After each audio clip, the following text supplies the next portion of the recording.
இந்த சேர்க்கல இன்னொன்று முக்கியமான பாயிண்ட்னு கேட்டிங்கன்னா, இவங்க வந்து எந்த ஒரு சொந்த தொழில் பண்ணணும்னு கேட்டீங்கன்னா, எல்லாமே நல்லா பிரம்மாண்டமா பண்ணணும். நிர்வாகம்லாம் பெருசு பெருசா பண்ணணும்னு நினைப்பாங்க. ஆனா தேவையில்லாம போய் பார்த்தீங்கன்னா, செலவுல போய் மாட்டிப்பாங்க. சின்ன முதலீடு தான் பண்ணுவாங்க. ஆனா அதுல வந்து பல லட்சங்கள் செலவு பண்ணி, வேலைக்காரர்களால நாளைக்கு வந்து ஒரு மிகப்பெரிய ஏமாற்றத்தை சந்திப்பாங்க.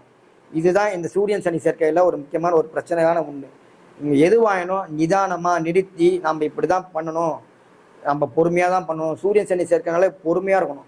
எதுலையுமே வந்து நீங்க ரொம்ப ரொம்ப அகலகால வைக்கக்கூடாது. அகலகால வச்சீங்கன்னா அதுல மிகப்பெரிய பாதிப்பு சந்திப்பீங்க. அதுக்கு அடுத்த சேர்க்கை நம்ம போலாம். 6வது கிரக சேர்க்கை செவ்வாய் ராகு.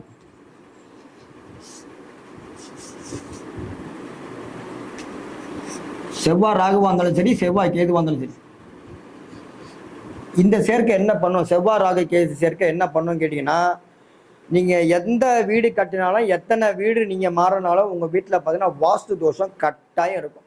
இதுக்கெல்லாம் நீங்க தேவையில்லாம போய் பார்த்தீங்கன்னா பரிகாரம் பண்ணி செலவு பண்ணாதீங்க. வேஸ்ட்.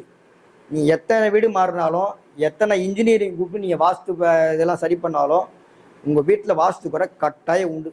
அதே மாதிரி வந்து செவ்வாய் ராகுக்கு வந்து பார்த்தீங்கன்னா, நான் இப்படிதான் இருப்பேன் அப்படின்ற ஒரு அந்த இதுல மெக்கானிக்கல் மைண்ட் செட்ல இருப்பாங்க.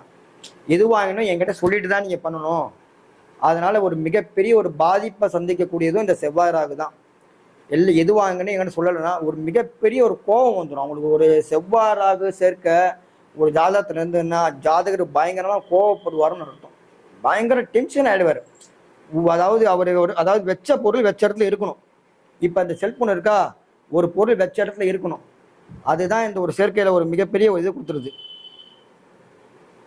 செவ்வாய் ராகு சேர்க்கை அந்தந்த மாதிரி ஒரு இதெல்லாம் கொடுத்துருது. இதெல்லாம் உங்களுடைய ஜாதகத்தில் இருந்ததுன்னா நீங்கள் தாராளமாக நீங்கள் கமெண்ட் பண்ணலாம். என் நம்பருக்கு வந்து இப்போ லைவ் செஷன்லாம் முடிஞ்சது பிறகு கால் பண்ணால் நீங்கள் எங்களுடைய ஜாதகத்தில் இருந்தால் கூட அதை ஒன்று டேரெக்டாக நீங்கள் பார்த்து அப்பாயின்மெண்ட் கூட வாங்கி பார்த்துலாம். ஆனால் அதுக்கு முன்னாடி நான் சொல்கிறதெல்லாம் உங்களுக்கு வந்து கரெக்டாக இருக்கணும். அப்போ தான் என் மேலே உங்களுக்கு ஒரு நம்பிக்கை வரும். சும்மா நான் ஏதோ ஒன்று பார்த்தேன் சொன்னேன் இருக்கக்கூடாது. இந்த சேர்க்கெல்லாம் இருந்ததுன்னா இதுக்கு என்ன மாதிரி படையாவலை பண்ணால், செவ்வாய்னா முருகன் கோயில். அப்போ வந்து பாருங்க ராகுனா அமாவாசை அன்னைக்கு போய் முருகன் கோயிலுக்கு போய் நீங்கள் வந்து பார்த்தீங்கன்னா நீங்கள் டேரெக்டாக போய் பார்த்து பிரார்த்தனை பண்ணணும். பிரார்த்தனை பண்ணி தீபம் போட்டு பிரார்த்தனை பண்ணலாம். பொதுவாக எவ்வளோ தீபம் சார் எல்லாரும் போடலாம்? மினிமம் பார்த்தீங்கன்னா 5 இல்லைன்னா 11 தீபம் போடலாம்.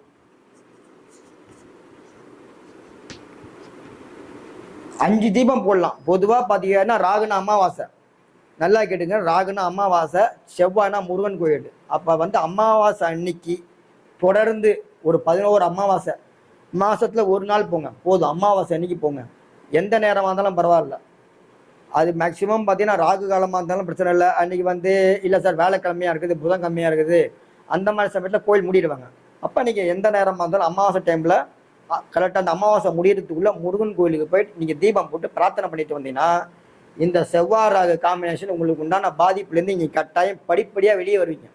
நான் கேரண்டியாக சொல்கிறேன். இது பல பேருக்கு எல்லாமே பார்த்துட்டு தான், அனுபவம் பூர்வமாக பார்த்துட்டு தான் நம்ம கொடுத்துருக்கோம். சும்மா ஏனோ தானேன்னு கொடுக்குறது கிடையாது. ஒவ்வொரு கிரக சேர்க்கையும் எந்தெந்த மாதிரிலாம் பண்ணுது, அது என்னென்ன மாதிரிலாம் ஒரு பிரச்சனை பண்ணுதுலாம் பார்த்துட்டு தான் நம்ம வந்து கொடுத்துருக்கோம். அதே மாதிரி பாருங்கள், செவ்வாய்னா வீட்டில் படிக்கட்டு சம்மந்தமான பிரச்சனை இருக்கும். மெயினாக செவ்வாய் ராகுன்னா வாஸ்து கொட்டுறமும் சொன்னேன். அதில் மெயினாக சனி சேர்த்தா இன்னும் போச்சு. இதில் செவ்வாய் ராகு சேர்க்கிற சனி எங்கேயும் போய் வந்து பார்த்தீங்கன்னா கனெக்ட் ஆகக்கூடாது.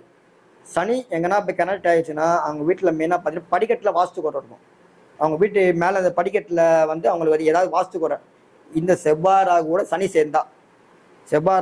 சேர்ந்தா படிக்கட்டில் வாஸ்து குறை கட்டாயம் கொடுத்துரும். இதுக்கெல்லாம் நீங்கள் போயிட்டு 2 லட்சம் 3 லட்சம் 10 லட்சம் இதெல்லாம் தேவையில்லாமல் செலவே பண்ணோம்னா வீட்லேயே தீபம் போடும். இழுப்ப எண்ணில் தீபம் போடுது. வீட்லேயே வந்து இழுப்ப எண்ணில் தீபம் போட்டிங்கன்னா எப்பேற்பட்ட வாஸ்து தோஷமாக இருந்தாலும் கட்டாயம் நீங்குங்க. நான் கேரண்டியாக சொல்கிறேன். வீட்லேயே வந்து சாயந்தர நேரத்தை இழுப்ப எண்ணெயில் ஒரே ஒரு தீபம் போடுங்க. வேறு எதுவும் தேவையில்லை. மண் அகல் விளக்கில் ஒரு தீபம் போடுங்க. ஒரு தீபம் போட்டு ஆத்மா தான் பிரார்த்தனை பண்ணிட்டு இருப்பாங்க. இந்த வாஸ்து தோஷம் உங்களை ஒன்றும் பாதிக்காது. இதுதான் இந்த ஒரு ஹைலைட்டு. அதே மாதிரி அமாவாசை அன்னைக்கு முருகன் கோயில் பிரார்த்தனை இது வந்து விட்டுறாதீங்க. இது வந்து நீங்கள் விட்டுட்டீங்கன்னா உங்களுக்கு வந்து பாதிப்பு ரொம்ப அவங்களுக்கு, அதாவது செவ்வாய் ராகுனால ஜாதகர் ரொம்ப டென்ஷன் ஆகும்.